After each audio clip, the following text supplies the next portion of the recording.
This is a Fatal 4 podcast.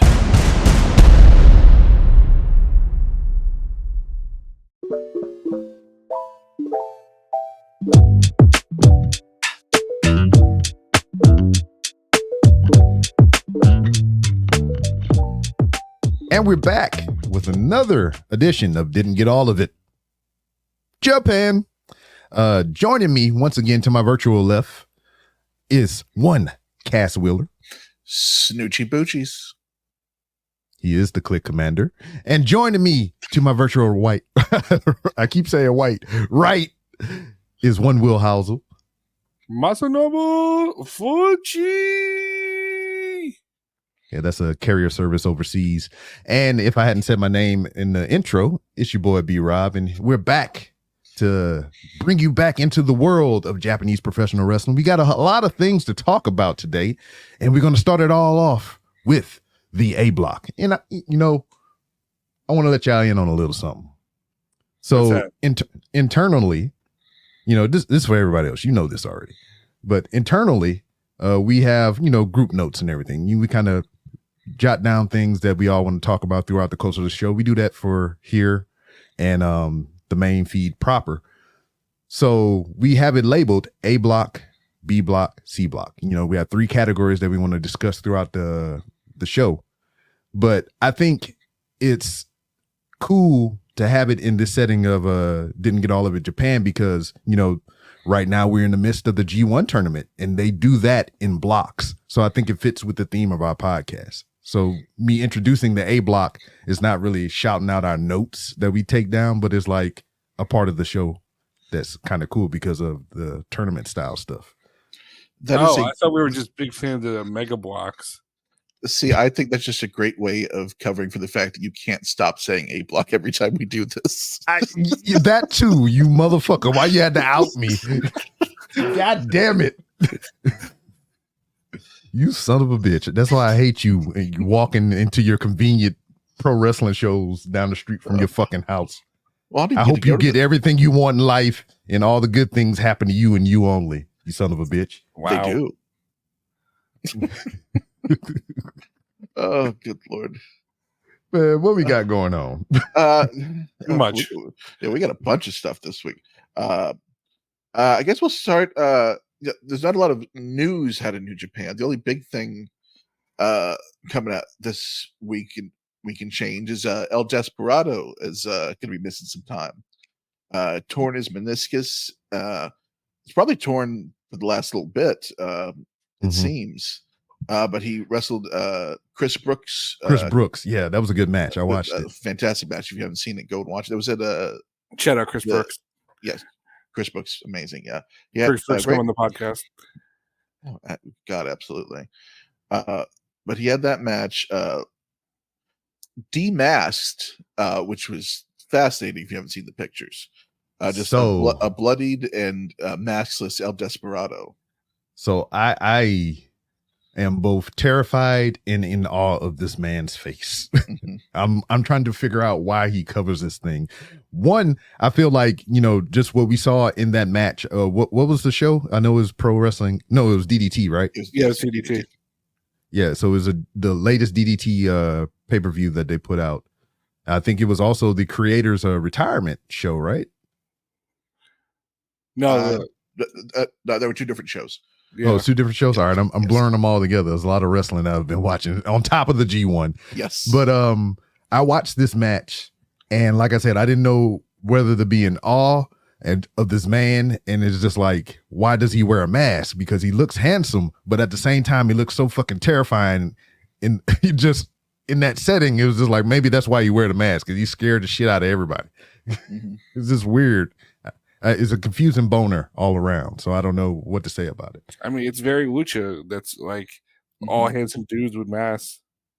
Yeah, I mean, it is kind of a thing. Like, when Andrade unmasked, you're like, oh, why did you have that mask on for that long? Yeah, it's just a thing, and it's kind of, especially considering when you think back to the stories of like WCW, where they're like, oh, these guys in masks that they wear the mask because they're kind of hard to look at. Like the story was always the parka was just hideous under his mask. But yeah, not the case for El Desperado. But he is, he won the junior belt. He drops it to Doki, loses this match to Chris Brooks, and then he's now going to be on an indefinite leave. Yeah. So like what you were saying or whatever, you think he's been wrestling through all those things as to why he might have dropped the title and had this type of match with Chris Brooks? Yeah, it's that and the Doki match. It seems like it seems like he probably knew he was hurt and wanted to drop it to one of his guys, because him and Doki apparently are pretty close. It's a bond of masked wrestlers. But I mean, to have the quality of match he was having on a torn meniscus is pretty crazy. Insane. He will be missed. Yeah, he's not dead. Well, yeah, on my TV screen, on my apps and everything, he will be missed. I ain't saying he dead. He's dead to the viewer audience. B-Rob does not have great object permanence. Whatever you just said. Anyway, what's next? Okay, let's go and hit real quick. Since we covered it a couple weeks ago, we had the AJ Styles Namichi Marufuji match. Yeah, was tremendous. We have not heard the last of Marufuji and WWE apparently, because he's going to be making an appearance this weekend at SummerSlam. Supposedly. Right. Was it confirmed or is it just like rumblings? No, it's confirmed. Sweet. So they're going to do a segment where A-Town Down Under is going to come out. Like, oi, we're the best tag team. Oi, bruv, who are you? What? Fuji, and then Marufuji crescent kicks Austin Theory. Are you willing to bet money on that's how it's going to go down? No, because the most it would show Marufuji on screen is him sitting at a table. Oh, so it'll be like how they did with the the Raw anniversary show before MVP came back as a full-time character. He was just sitting at a table and said ballin', and that was it. No, he's not at the APA bar. I mean, like, he's gonna be at the commentary table next to Funaki. Oh, Japan's number one ring announcer or commentator. I mean, I'm sorry. Yes. Cool. All right. Yeah, so I assume that all we'll see is him waving at the table. Just a cameo. Yeah. Though, listen, I wouldn't be opposed to more, just out of pure curiosity. I mean, he is a legend in the world of Japanese professional wrestling. I don't know. I was trying to segue into something. We need more Noah legends. I agree. Muhammad Yone. Yes. Speaking of legends and WWE, former NXT Women's Champion. She went actually UK Women's Champion. She's a Bruv champion. Yeah, Mako Satomura champion. Yes, Mako Satomura has announced her retirement on April 3rd. In April on her 30th wrestling anniversary. So this is the big deal. WWE is currently or has been on tour in Japan. They finished early. It was a 2-day tour. Okay.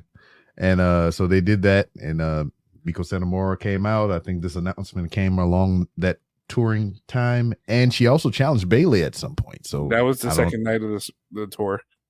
Mm-hmm. Word. Very, very cool.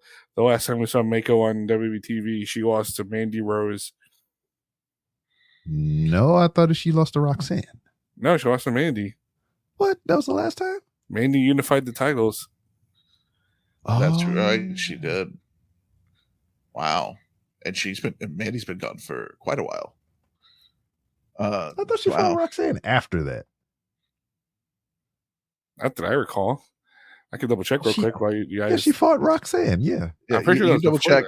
You double check what? Yeah. The other thing with Mako's retirement, she also was challenged by an AEW talent, Emi Sakura, who wants to face her before she retires.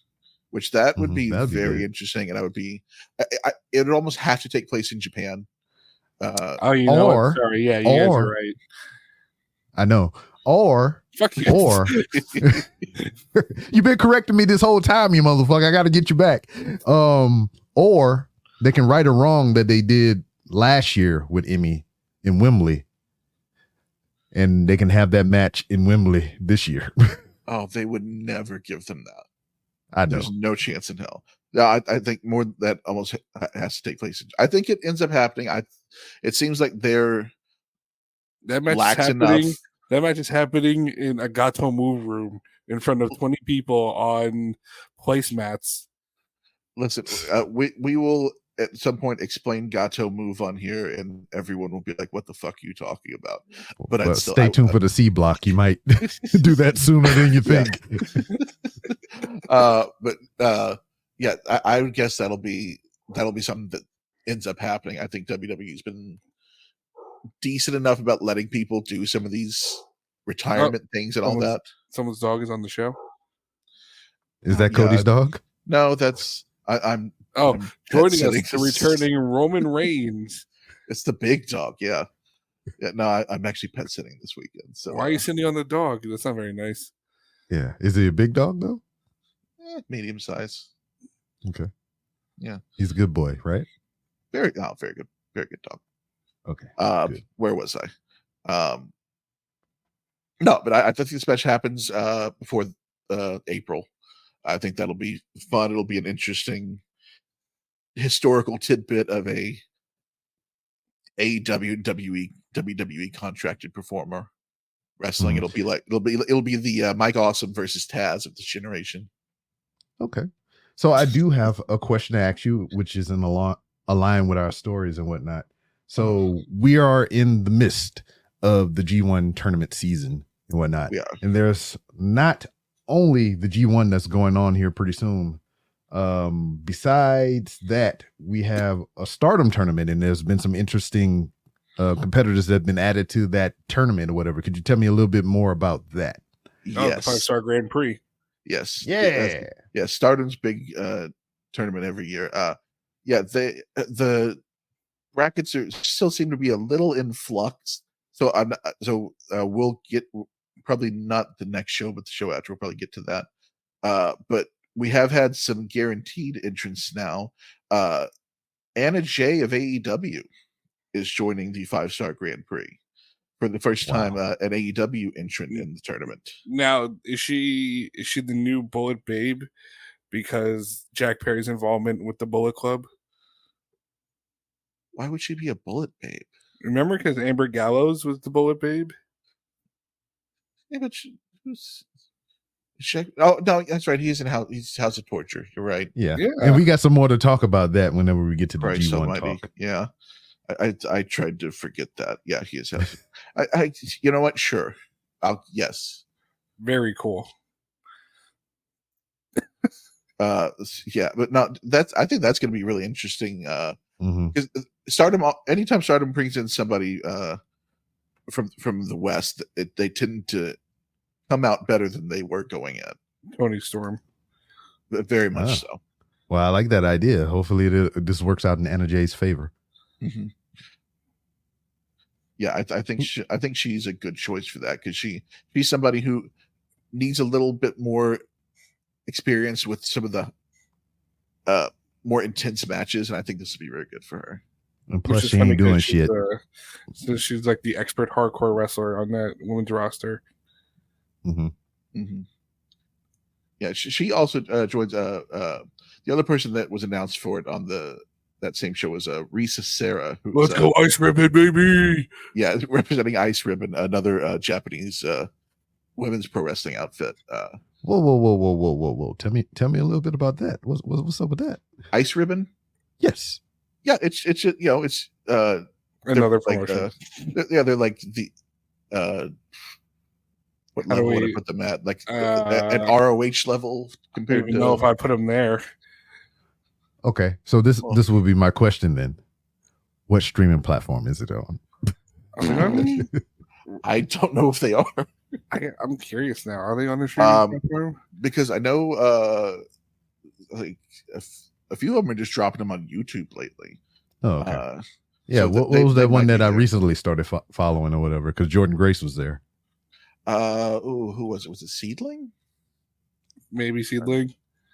Okay. Yeah. I just added their feed to my subscriptions or whatever. So Yeah. I'm gonna try to keep an eyeball out on that just to see what's happening and whatnot. Yeah. But what are our feelings on this 5-star Grand Prix or whatever? Do we have high hopes for it? Anna Jay already adds intrigue to it for me. Oh, here's what I'll tell you.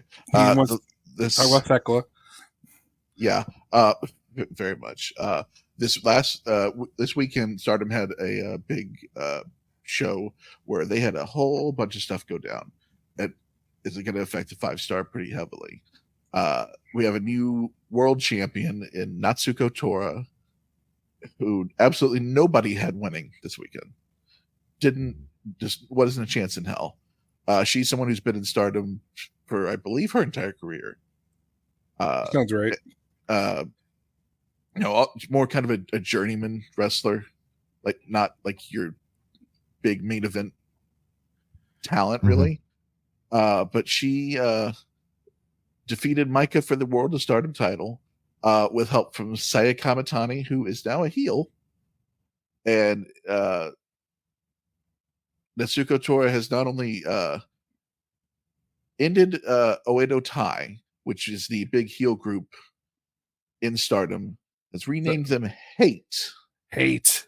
Is it an acronym or just Hate? Yeah, it's just Hate. And she has now dropped out of the 5-star Grand Prix as the champion, saying that she's too good for it, and replaced her. Which makes sense. I believe it's the first time the champion hasn't been in the 5-star. Oh, so the history making here. I believe. I don't quote me on that, but I believe it is. And then she named Ruaka to replace her, which is one of their stablemates. But it's very interesting because basically nobody had Micah losing this. She was almost guaranteed to win, and I think it's going to play out through the 5-star, or at least the way I'd like to see it play out is her in the 5-star climbing back to take that, because I don't see Natsuko Tora as a long-term champion. But one of the things that it seems that they're doing, and Saya Kamitani actually said something about this in her interview, that her heel turn is kind of based on all the people leaving from Marigold and her feeling kind of left alone a bit. So it seems like they're using the Marigold people leaving to kind of reset Stardom a little bit. Okay. So getting rid of, like, Queen's Quest is gone now. Now Oedo Tai is gone. It seems like this 5-star is going to be kind of a similar reset to how the G1's been a reset with New Japan a little bit. Okay. So I'm kind of feeling that. I think this is going to be a really good time if you're wanting to get into Stardom. This is going to be a really good time to get into it. And I like the scenario that you kind of painted there or whatever, to where like we have an unlikely champion here and a veteran and whatnot, and then the person that she beat for the title is in the tournament and has to work their way back up to another title opportunity. I kind of like that story. You talk about title changes and everything. Was that the only title that changed within Stardom? No, we also had Natsupoi beating Soriano for the Wonder Stardom title. I'll tell you this: all the matches on this card were really good, which is not surprising with Stardom. Really good tag match. Natsupoi was really good in this match. Like, if you want just like quality cards, like a Stardom big show, you're not going to be disappointed ever. But yeah, sorry, you saying Stardom big show made me visualize 2024 Paul White. Well, in Stardom, just standing over all of this, doing like a dance in the middle of the show, doing the old Oedo Tai dance with Session Moth. But that was also another kind of a surprising title change, because Natsupoi is generally the underdog and everything, but she's been putting on some really good matches lately. Just definitely deserves it. So we got a lot of developments going on in Stardom and whatnot. I mean, we got their 5-star Grand Prix tournament coming up and everything, and then we got legends showing up, we got legends retiring and everything. We got people out on injury, which we'll sorely miss on our television screens and apps and whatnot. So I think at this point we've talked about a good amount of things, and we should take a little break. And right after this break, we'll talk about the G1 and all the things surrounding.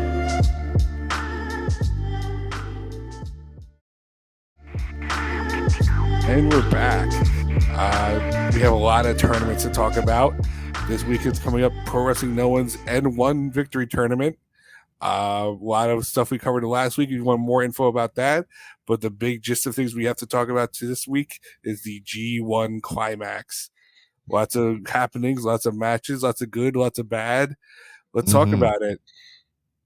So what's the bad for you? Jake Lee. You didn't even let me get it out. So what night are we on? Hold on, I don't want to steal your thunder. I'm gonna give you I'm gonna give you a big soapbox to stand on, so you can let all this Jake Lee stuff out. But what night are we on? I believe we're on night 8. 8, yeah. Right. Night 8. All right. So Will, I'm stumbling in with the box right now. I'm gonna place it down in front of your feet, and sir, the soapbox is yours. I'm gonna pack Jake Lee up in this box and send him upriver to NXT, so I never have to watch him again. He is the most boring motherfucker I've ever seen in my entire life. This is like Kurt Hawkins in Battle of Los Angeles levels of boring, never come back ever again levels of good lord. Like, I get he's working with a boring ass wrestler in Sonata. I get he's working with a shitty wrestler in Evil, and Naito and his broken knees, who is another person we need to talk about. Oh yeah. But it's like, dude just isn't it. And they're clearly building something with him, which is unfortunate. Like, they're clearly doing something with him post G1. Like, I think he's sticking around. Like, I think they're trying more Bullet Club shenanigans, and I fucking hate it. He needs to go away in his stupid top hat and monocle and all that bullshit. He needs to go away. Go home. Please go home. See, he can do that. We can't. I don't feel Ash. Go ahead. How can you hate the guy who just looks like Mr. Peanut's bastard child? What? That doesn't. Monocle? Oh, okay. All right. Just accessory wise. I've never seen a least appealing nut in my life. Oh no. What are we doing? Anyway, taking that bait. Here's the thing. It's like you said. Here's what you didn't mention though. The match he just had against Zack Sabre Jr. That was a good match. Yes. Was it a Zack great Sabre match? Jr. could have a good match with a broomstick. Well, this is true, but also I have a hard time judging him on, like you said, those three. Naito, Sonata, and Evil. Like, who's had a good match with them so far? Nobody. Zack Sabre Jr. Yeah, that's it. It's Zack. It's like you said, Zack could wrestle anybody. But I was last night. I did some catch up with Austin in the Discord.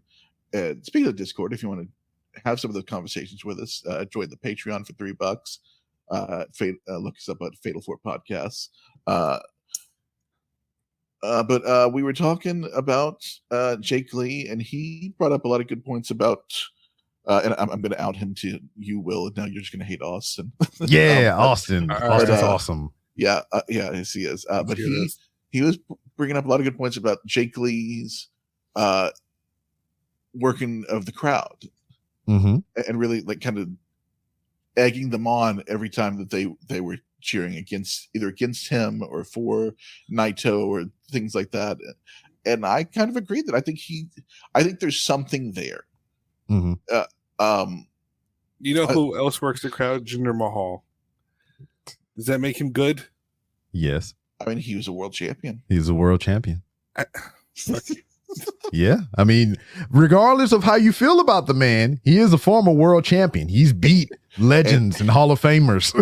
And perhaps soon to be Jake Lee is too. We don't. Who knows? Are you saying that the modern day Maharaja Jake Lee is coming? Maybe. I mean, maybe it could, but no, I don't think he's bad. I think he needs something, but I don't know what exactly. I agree. I think honestly, I think his true value will be revealed after this tournament. Because it's just like, I'm looking at his lineup right now. Other than he just had the match with Zack Sabre Jr. Good. He has a match with Shota Umino, Gabe Kidd, and Shingo. Oh, so and, 2 more Bullet Club freaks. And Kyle Newman. I mean, I think those will be the litmus tests from here on out or whatever. Because, we got the bullshit out of the way. Yeah.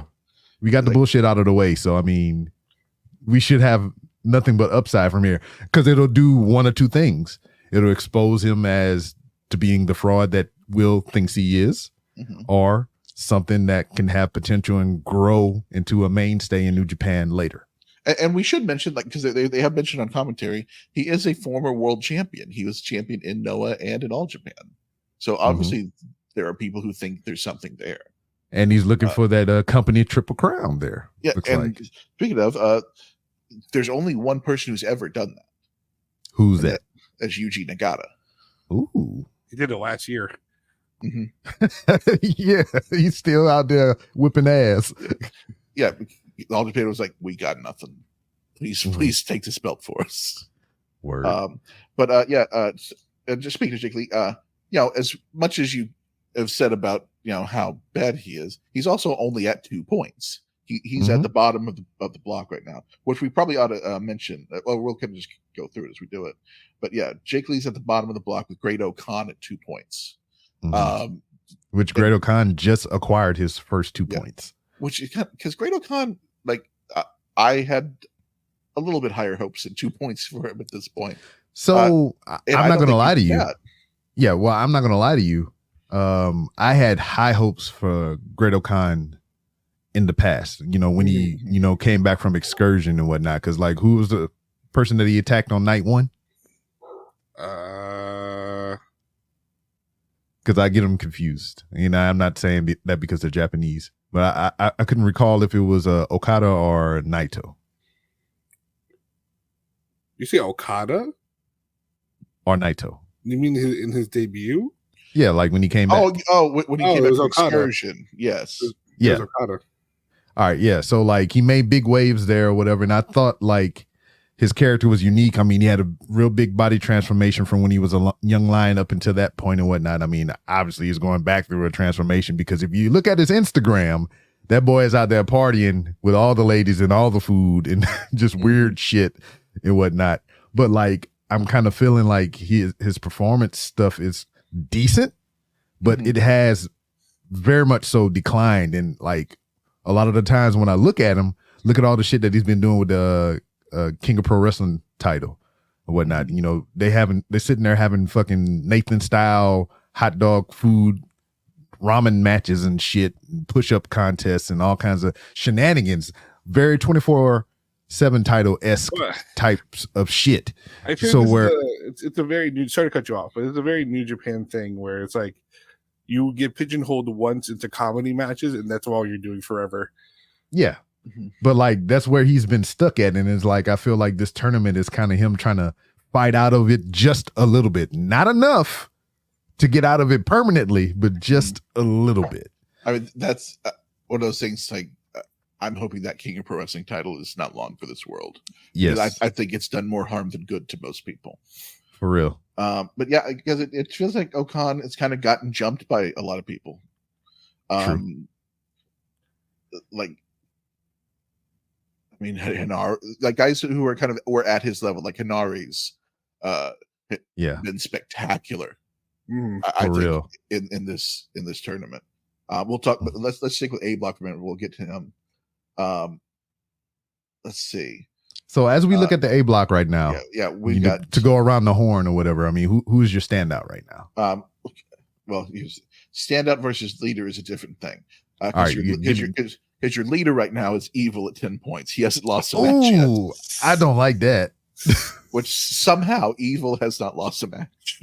So it's weird because I've watched every night. I'm currently current right now, and it's I'm wiping. I'm getting freaking. What's anybody been watching Loki? Yeah. What happens when they get deleted or whatever? Prunes. I'm pruning evil matches from my mind as they happen and shit. So soon as I see it come up on the thing, I'm like, really, honestly, I'm either skipping or fast forwarding them because like that's how much interest I have in Evil right now. Because I know it's just nothing but a whole bunch of shenanigans. Your plus 10 match of the night. Yeah, plus 10 speed. Yeah. That's why you haven't realized he has 10 points because you haven't watched. I know, for real. So like I this is an honest and genuine reaction right now. I did not know that. Yeah, right now Evil is your 8-block leader. I don't like that. And you're in second with 8 is Zack Sabre Jr., who I don't know if he'll ever have a bad match. Nah. He's been tremendous, and I have to imagine he'll overtake Evil at some point. You'd hope so. Hopefully. But I mean, you know, there's you could spend the whole show talking about how good Zach's been. Let me see. And who's in third? Third, we've got a tie with Gabe Kidd and Shota Umino at 6. So let's discuss the babyface turning of Gabe Kidd. Gabe Kidd fucking rules. All right, so the fans want to cheer him. They really do. So yeah, I was going to bring that up, but I'm glad that you chose to jump on right here. So like, you're 100% right. Is like his persona is, I'm a bad guy. I cuss at the crowd. I fucking jump people from behind or whatever. But for whatever reason, once he gets in the ring proper and the bell rings, he turns the fans around or whatever. And that's a mark of a good professional wrestler or whatever.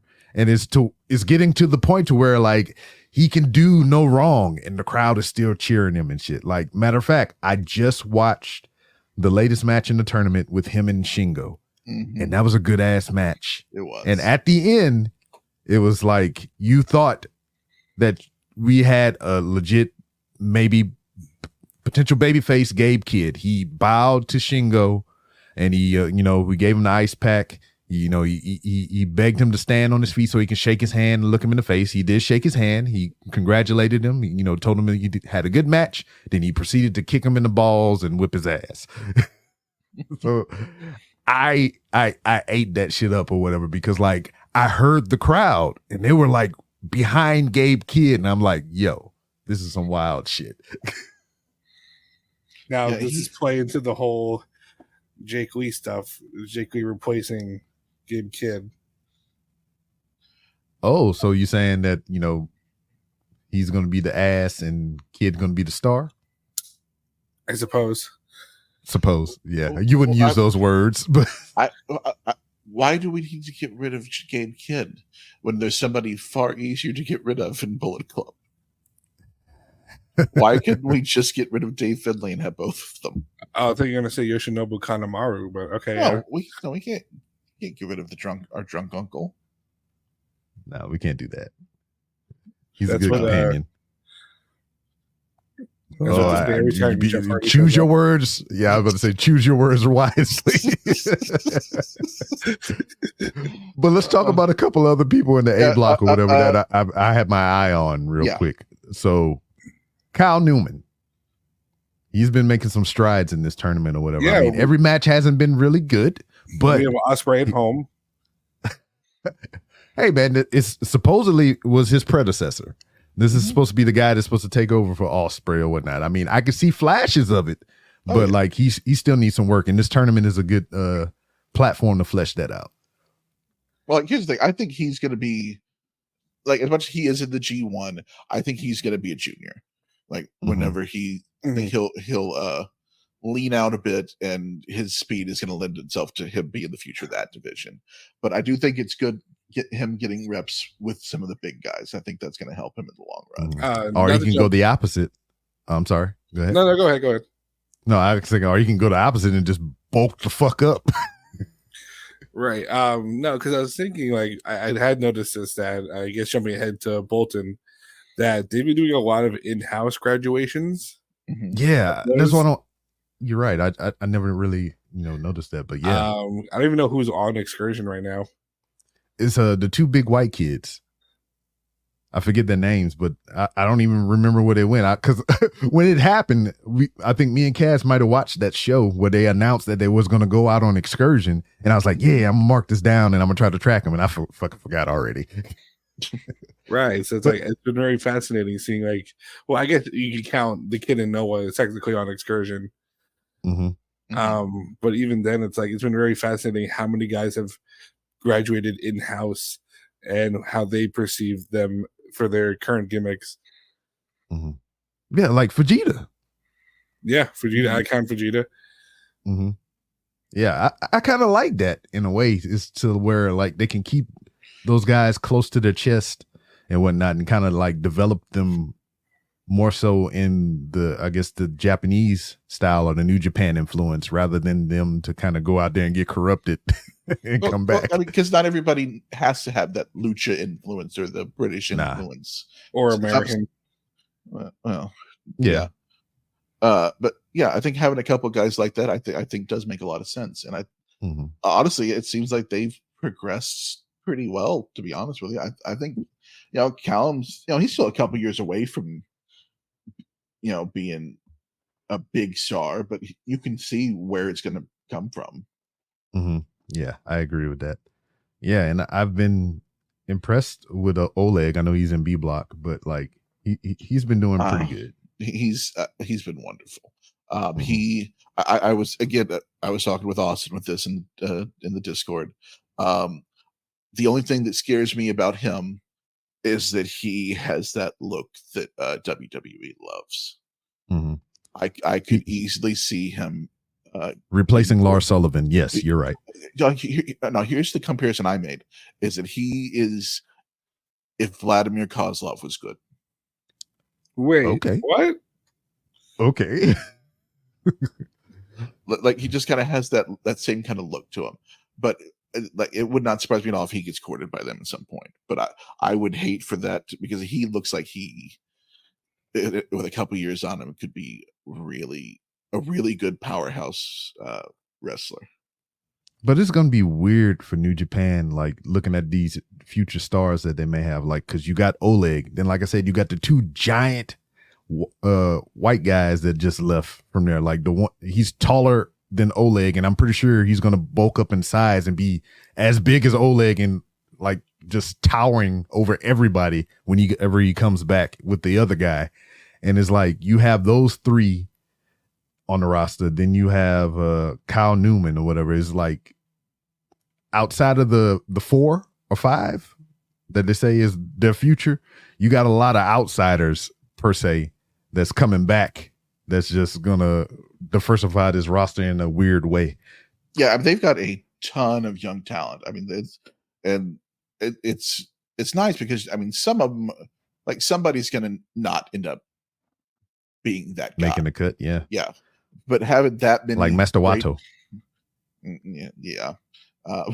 Jesus, that's sad. Because I loved him as a young lion. I did too. But no, just having that much young talent is, especially after losing how all these big names in such a short amount of time. Short term it hurts a little bit, but I think long term they've done a really good job of honing their farm system. Yeah. So as far as this A Block tournament or whatever, because I know we can talk about this all night, and I love it, but I want to ask Will something. Shoot. I'm gonna throw 3 names at you, and I want your thoughts about their current state, possible future. Okay. So let me give you the names, and then you can go off king. Tetsuya Naito. Washed. My washed king. I feel so bad for him. He needs to go away after the Wrestle Kingdom. Sonata. Dog shit, garbage, boring. Never had the makings to be a varsity athlete. And Evil. I thought he was cool at one point, but clearly he's also dog shit. It's just the big 3 from LIJ clearly not making it. I mean, arguably one of the most popular factions with those people in it. And it is just like, all three of them have just kind of like fallen from grace. Yeah. Here's the thing I want to say about Naito. He still is obviously very over with the crowd. Oh yeah, Like he's probably still the top draw. Yeah, so is Togi Makabe. Yeah, you know. And honestly, I'd rather watch a Togi Makabe match. Listen, I haven't seen him in a while, so it'd be nice. You come out like, oh yeah, and then you do the big knee. But here's my thing. Can you afford to have him in the Wrestle Kingdom main event? Unfortunately, because he's a draw. But man, that match is like he can't go now. Maybe he's saving himself for marriage. Like, do you remember when Kobe Bryant, his last season, God rest his skeleton, that he was dog shit for most of the year, and then his final game he put up 60 something, obviously on 50 something shots, but that's what we need from Naito. I mean, obviously without a lot of the, I think he can do it. I mean, if he can pull, if there's one last 4-star Naito match left in him, then I guess.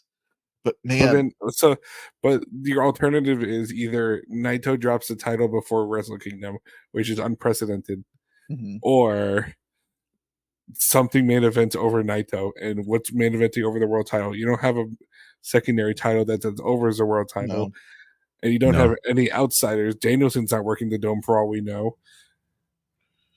But I mean, that's interesting because we got the AEW show right after Wrestle Kingdom. They are in town. Yes, that is true. Yeah. So Hologram is main eventing the Dome. Got it. Yeah. Honestly, because like once again, I had this conversation with Austin last night. Damn it, Austin! We got into a long conversation about this actually. He posited Naito and Tsuji at the Dome. I mean, that makes the most sense. Yeah, I mean, I've been preaching that for the longest. But not for the belt. But Naito drops it beforehand. And Zach versus the G1 winner. That's your main event. Okay, because you keep because you know why you said that, because you keep putting that in his ear about the Royal Quest. Yes, because Zach wins the Royal Quest. So then who's winning the G1? That's the question. If you go that way, who wins the G1? And I mean, there's only just looking at A block because not even A, because Zach doesn't have to win the tournament that way to still get to Wrestle Kingdom. So I would say it would almost have to be Shingo because he's the only other guy with that type of fan connection and overness. Really, oh, I know what they should do. So Naito should be in the ring, right? And he should be holding his title. And whoever wins the G1, let's say it's Shingo, right? Shingo comes out. He's like, I'm ready to challenge for that title, but not at Wrestle Kingdom. I know someone else who knows you very well. And then Yujiro Takahashi comes out like The Rock challenging Roman Reigns. This is painful because like a lot of people ain't gonna know who the fuck you're talking about, but I do. Only if Tokyo Latina's out with him. Oh yeah, please. The Tokyo Pimp, Yujiro Takahashi reuniting the No Limits tag team.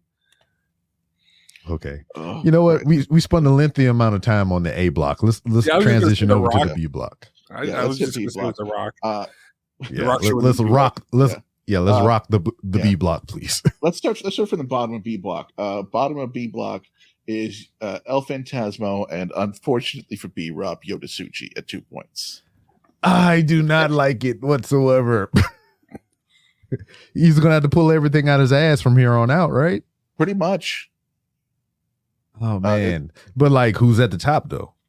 Well, I thought we'd say that because that's going to be the big shot. How do we feel about depressed El Phantasmo?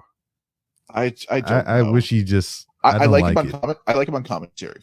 I don't really know that it's working a lot with the in-ring stuff. So you tell me he should go to SmackDown with Logan Paul, and they could be a tag team. No, join the rest. Join the Bloodline. Yeah, Krakaloa. Nah, Get him and Hikuleo back together. nah. Send El Phantasmo to TNA. Honestly, that'd be a pretty good fit. I think he'd do well there. Honestly, I know. That's why I said it. He needs something new. Like he's just lost right now. And it's I know not that's also new the character. Japan. Yeah. Like I don't know because I don't really know where he fits in the heavyweight division anymore. He needs a Chris Brooks like reinvention. Mm-hmm. Maybe you can go network with Noah or something like that. I wouldn't mind him going like to DDT and working with Chris Brooks or something like that. That'd probably be pretty good, to be honest. We also next tied at 1, 2, 3, 4, 5, a 6-way tie at 4 points. It's Ren Narita. That's for first place? No, for second. Oh, okay. It's all for second. Ren Narita, David Finlay, Hinare, Jeff Cobb, Yuya Uemura, Hiroki Goto, and Bolton Oleg. All shout out. Damn. Listen, I know we made fun of it the last show. Shout out Hiroki Goto. Mm-hmm. That boy stepping up at his old age, despite being a tag guy. The G will always stand for Goto.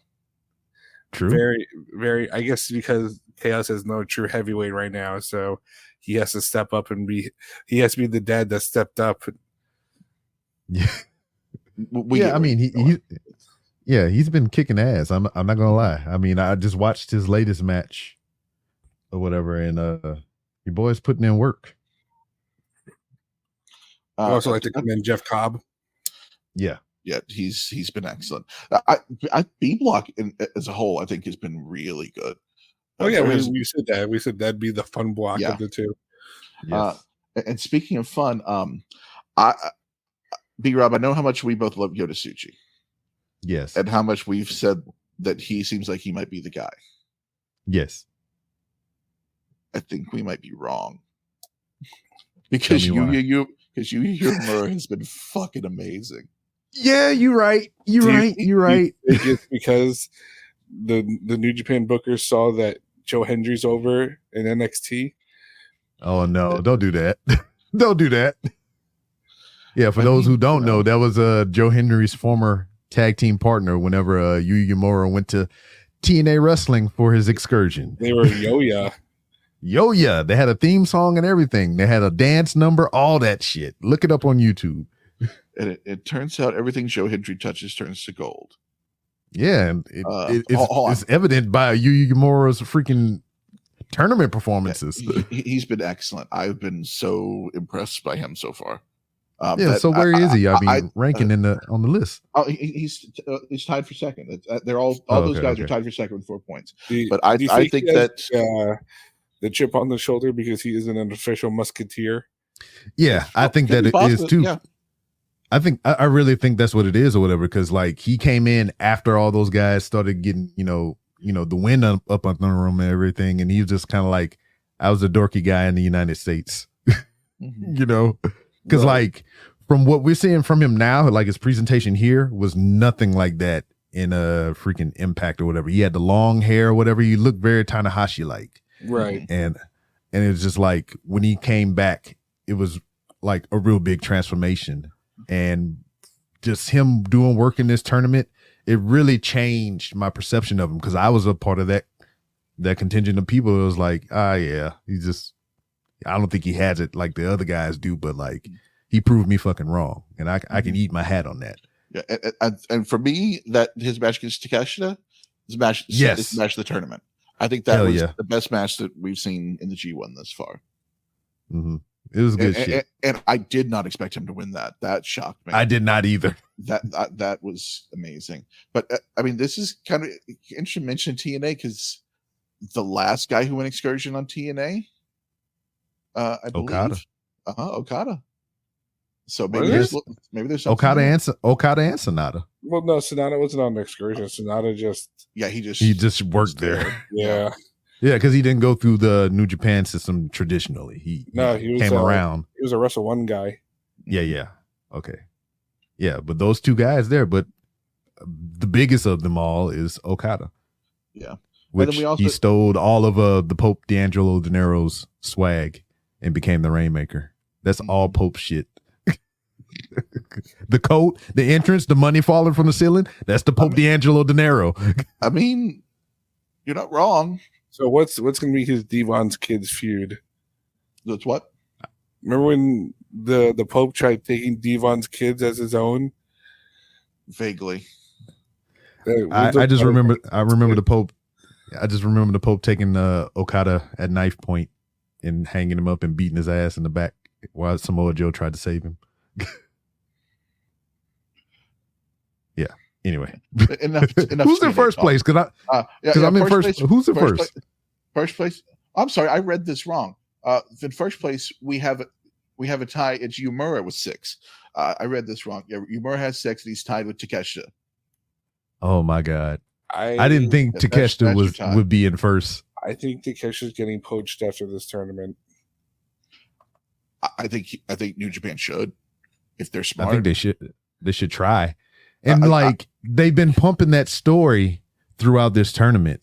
Mm-hmm. And I thought it was good. Like they've been doing it for Takeshita and Yota Tsuji. They've been playing it up on commentary to like, this is a place that Takeshita said that he wanted to be. He wrote a letter to the head of New Japan at 9 years old saying that he wanted to come work for this company. He filled out somewhat like his own application as a 9-year-old to wrestle for this company. And here he is now in this tournament kicking ass. The same thing for Yota Tsuji is kind of like why, besides me liking him, is why I leaned on him to win this tournament, because the story behind him, he was playing American football and he saw Tetsuya Naito or whatever. And he's like, he saw that guy, at his height, better knees.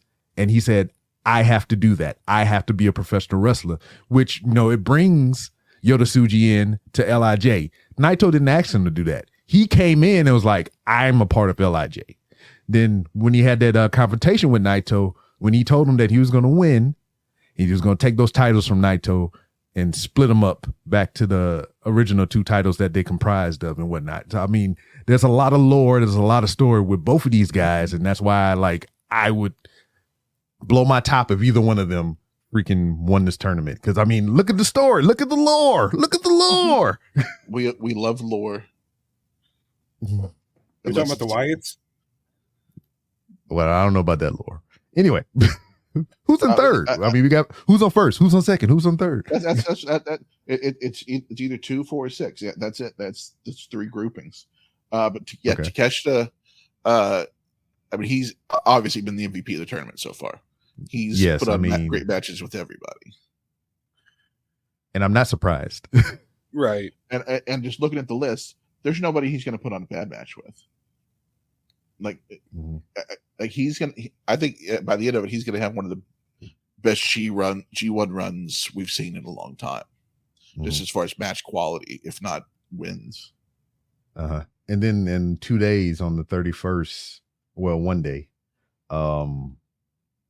he's going to have a match with David Findlay, which I'm interested in to see if there will be, any fallout or implications because of that match. Because, they're trying to plus up David Findlay in some ways and whatnot. He's the global champion. And if Takeshita pins him, that's a title opportunity and whatnot. So, I mean, I'm kind of interested in the fallout behind that.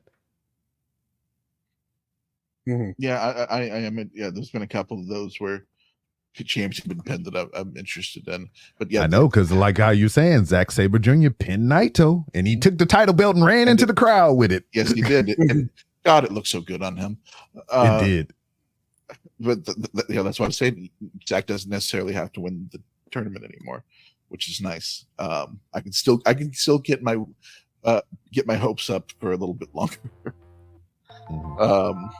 But yeah, I think that about covers the G1 so far. We're going to take a quick break and be back to talk a little more. I think B-Rob has a few questions for us. Yeah. We'll get to that right after the break.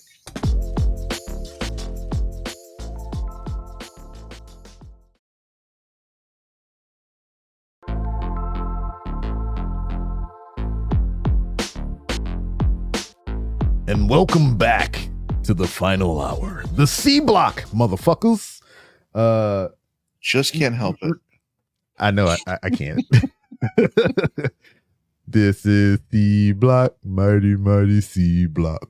The fuck was that? It was you. That Anyway, awful. I know. I'm sorry. So we got a lot of things that we've been kind of going over. You know, it's been a part of my. I guess, you know, in the three of us, I will be the young lion of the group and whatnot. So I've been receiving a lot of training from you all or whatever. I done dropped my earbud from you all or whatnot. We've been making B-Rob do a bunch of squats and crunches. Mm-hmm. Yes, my They're real abs are. thick. Yeah, my abs are looking real nice. But yeah, I just been learning about a lot of different things and whatnot, and then I've been kind of educating myself through tape studies that y'all have been laying out for me. So for those of you who don't know, as a part of your patronage to us or whatever, you know, you can find out more by going to fatal4pod.com.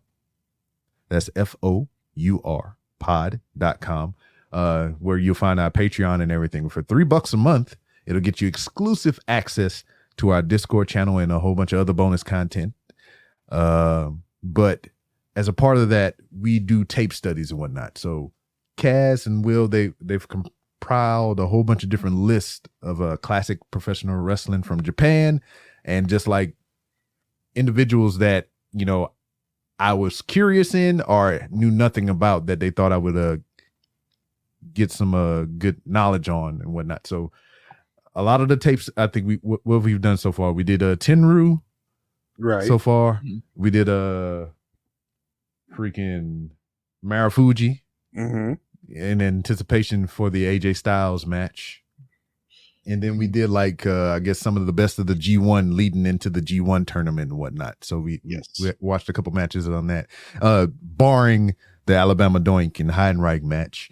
We got some stuff on the horizon, and I just kind of wanted to talk about that a little bit. I know one of the things that I was interested in, and I think Will might have been working on it or whatever, it was a history of violence. Or was that was Kaz. Yeah. All right, that was Kaz. So yes. I saw the Chris Brooks and El Desperado match and whatnot, and I was like, I want some more of that shit, please. And so Cass is compiling a list of famous Japanese death matches or in the like. So like, can you give me a little tiny preview? Oh yeah. What you're working on? What you cooking? Yeah. Well, I had to put in there the match that is the birth of the Muda scale, which is how much blood is spilled in any match. And it was first coined by a match between the Great Muda and Hiroshi Hase. So this is where that was born, because Muda just bleeds like a stuck pig, as they say. So that one's going to be in there. We're going to have some exploding barbed wire death match fun. Now that's what I'm really interested in, because I've only seen those in like clips and stuff. Yeah. In the classic AEW one. Oh yeah, that too. Obviously. That one will. That one I think is going to be cut. Probably it's on the short list, but I think it's not going to make the final cut. Okay. But we'll have some Atsushi Onita, who is kind of the. I guess he would be kind of the Mick Foley. I'd say that he's more the Terry Funk of the. If you were to compare him to a Western hardcore type guy. Okay. In fact, we have Funk. It helps. Yes, which we also have, and Onita Funk will be having one of those on it. We'll also have among those a match that has apparently been dubbed the bloodiest match in the history of Japan, between Abdullah Kobayashi and Shuji Ishikawa from Big Japan Pro Wrestling. Which sounds tasty. Not a place that we've talked about yet. No. And we likely won't very much, but this will be one of the few times we have them listed. We got that. We got the Onita stuff. We got barbed wire death matches, including one featuring Japanese women's wrestling legends, Megumi Kudo and Combat Toyota. So we'll have a women's death match on there as well, which should be interesting for your. I'll be interested what you think of that one. Okay. Will, what you got cooking up on your side? I've been cooking up a couple of stuff. One specific one. See if we can pull this up real quick. Sorry, I should have pulled it up while we were talking about it. I know you were enamored by his match listings. No, I'm always enamored. I like to hear. I wanted to give him his time, let him cook. I don't want to get involved or say any bullshit. So I've worked on a couple of lists. The one I'm excited for is the best of Japan versus the world. So the idea of a Japanese wrestler coming stateside and working their craft. Oh, okay. So of course, we have Samoa Joe versus Kenta Kobashi from Ring of Honor. Yeah. Uh-huh. We have Kazuchika Okada versus Roderick Strong, also from Ring of Honor. We have Shingo versus Johnny Gargano from Dragon Gate USA in 2013. Ooh, shit. We have Manami Toyota teaming with Mike Quackenbush, taking on Claudio Castagnoli and Sarah Del Rey from Chikara. Okay. And Mike Austin versus Masato Tanaka from Heatwave 98 ECW. Shit. I think I seen a little preview of that or whatever. So Excuse me. I think I seen a little preview of the Mike Austin match and whatnot. So like, it won't totally spoil anything for me, but like, well, I know Mike Awesome is. They had awesome. a number of matches. Yes, okay. I think this is the best of the group. Okay. Some people think it's the one from One Night Stand.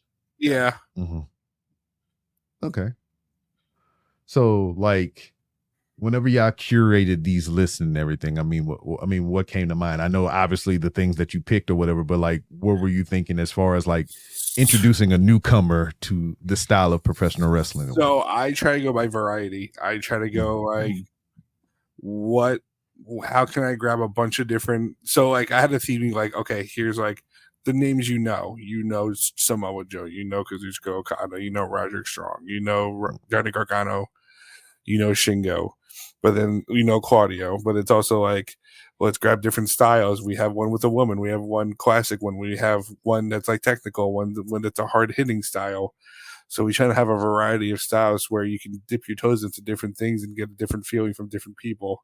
Because you don't want to just be stagnant. It's like, all right, I've seen this match. It's like if I gave you like the best of Triple H, you're gonna see the same 6 fucking matches. So it's like, let me give you something to cook with, because like, not to jump ahead, I have a best of Shibata deep cuts coming up. Ooh. Albeit two or three of these matches aren't real deep cuts because it is impossible to find some of the matches I wanted to put on here. But if we want an idea, we have a match against Alan Kararev from Big Mouth Loud. What? Exactly. And we have a match against Hawaiian Lion from UWAI Station. Okay. When Will says Japanese, when Will says deep cuts, he means deep cuts. Right. But then it's like I had to put like Goto match from Wrestle Kingdom. So it's like I had to put something. Outside of lists and everything, because I know you're trying to curate something with a theme or anything, or give us that variety or whatnot.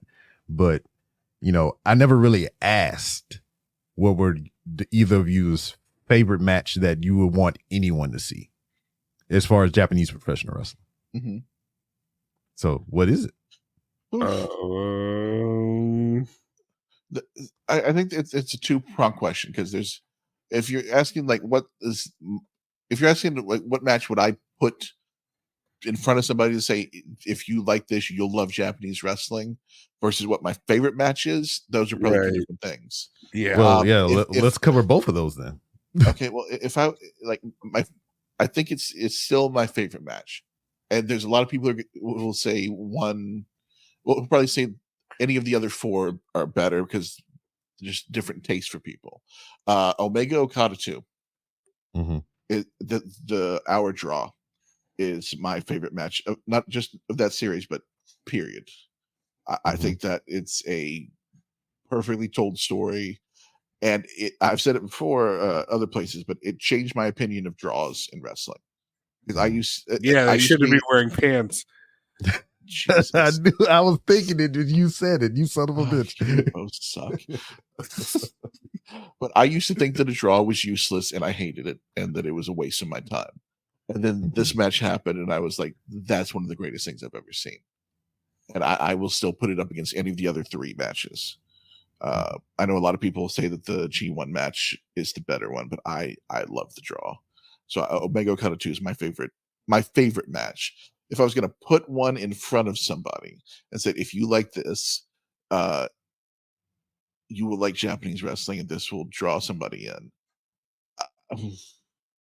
I think I go Omega and Ishii for that US in the finals of that US title tournament. Dude, why y'all both doing this to me, man? I was thinking of that match and you said it. Because there's a spot in there that I love talking about. It's if you've seen it, it's the table spot near the end.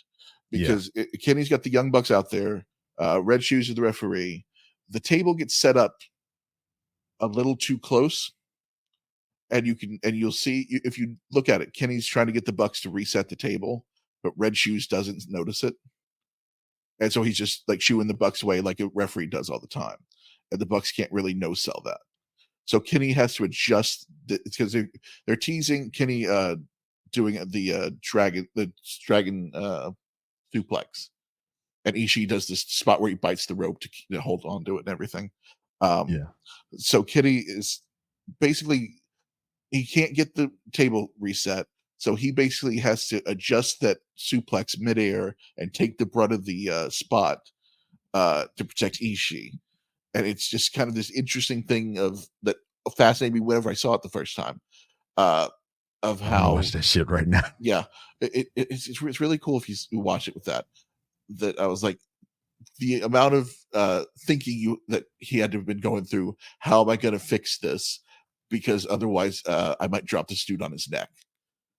It's fascinating, but the match itself is just great, and it was probably the first time that I was like, oh, Ishii's that dude. It was for a lot of people, I think, but I think I would probably put that one in front of people and say, if you like this, you'll be into this product. I mean, that whole show in itself is fascinating. Yeah. That was Tanahashi Billy Gunn, right? Yes, it was. And it also had Jay White knocking over Jim Ross. Oh, is that the same one, or is that the next show? That might have been the next Cal Palace show. Maybe, I don't know, but that moment's still the funniest fucking moment of all time. And Josh Barnett's like, yeah, you would do this? Josh Barnett's just a mark. Which good. I need to watch that Blood Sport show. I've heard good things. Yeah. What about you, Will? Yeah. So, like, your favorite match in Japanese wrestling versus the match that you would put in front of a newcomer.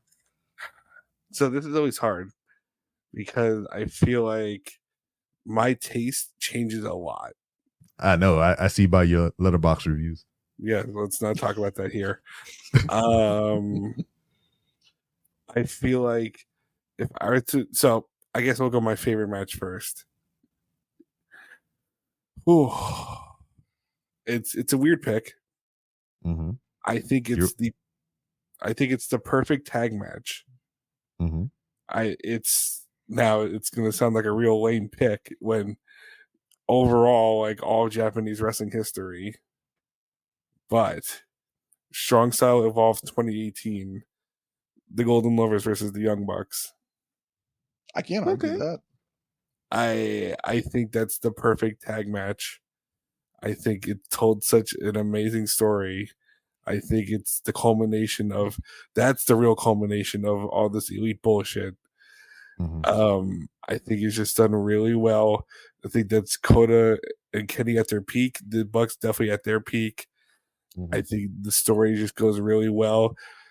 My only gripe is Matt Jackson's been selling. Was it Matt? Matt's the one selling his back the whole time. Selling his back since 2015. So that's my one gripe, and he's not selling that back since. So, well, speaking as a person with a bad back, I mean, yeah, you're gonna sell the shit out of that regardless. I guess as an alternative pick, if I were to go a more conventional choice, I think I would go probably Nakamura Ibushi from Wrestle Kingdom 9. Okay. So would that be the match that you would put in front of somebody, or just like an alternate? I think that's just an alternate favorite, because that was like Well, no, I've gone on record saying that like my first shows were Wrestle Kingdom 8, but like I still wasn't like fully invested, but I think like that match really sold me on the product. Obviously a lot of people love that match, rightfully so though. I think Ibushi goes nuts in that match. I think that's one of Nakamura's last good matches. Mm-hmm. But if I were to put a match in front of someone, this is gonna be my big nerd option, because there's nothing like it today, and I feel like this is the worst choice to put in front of someone. Mm-hmm. But Kenta Kobashi versus Mitsuharu Misawa from Noah 2003. Okay. January 3rd. It's their last big singles match. I think it's their best match. I think it's just the personification of storytelling and how to communicate a story without knowing the full context or even speaking their language does. And it can show like there's an art to this sport beyond just English. Okay. And Michael Cole yelling in your ear, "Oh my God, can it be? Ah!" I know. Maybe I should flip my answers. I should say that's my favorite, and then I should show Ibushi Nakamura. I think that makes more sense now that I'm thinking about it. Word. So I'll tell you that I brought up the tape study stuff and this Q&A to just get all your answers and compile my own tape study. So all the stuff that y'all just said, we're going to do that. You son of a bitch. Yeah. So all the matches that you just heard from these two gentlemen, that'll be one of our tape studies in the future or whatnot. Because I should have told them what specific match. Because I want to watch all the shits. Sneaky. Yeah. But I mean, that's pretty much it. I mean, I just kind of wanted to pick y'all brains and everything, whatever, because like y'all been, shoveling wisdom down my mouth hole and everything and trying to make my brain big and whatnot. So like, I just kind of wanted to pick your brains and whatnot and see what kind of like gets you going as far as like Japanese professional wrestling. So yeah, I mean, that's all we really got. I hope you enjoyed this third edition of Didn't Get All of It Japan. It's your boy B-Rob, the man to my left, Kaz, the man to my right, Will, and we'll see you next time. Good night. Happy birthday if it's your birthday.